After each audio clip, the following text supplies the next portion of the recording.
If you're experiencing connection errors while playing PUBG, follow these steps to optimize your connection and enhance your gaming experience. Step 1. Check your internet connection. Ensure that your internet connection is stable. You can do this by running a speed test to check your download and upload speeds. If your speeds are significantly lower than what you pay for, consider resetting your router or contacting your internet service provider. Step 2. Use a wired connection. If you're currently using Wi-Fi, switch to a wired Ethernet connection. A wired connection typically provides a more stable and faster internet experience, reducing the chances of connection errors during gameplay. Step 3. Close background applications. Before starting PUBG, close any unnecessary applications running in the background that may be using bandwidth.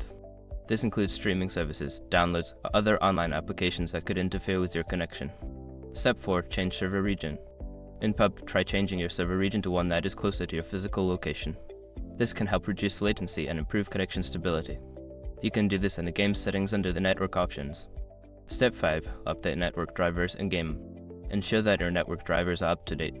Check for any available updates for your game as well. Keeping both your drivers and the game updated can resolve compatibility issues that may lead to connection errors. By following these steps, you should be able to optimize your connection and reduce the occurrence of errors while playing PUBG. Enjoy your gaming.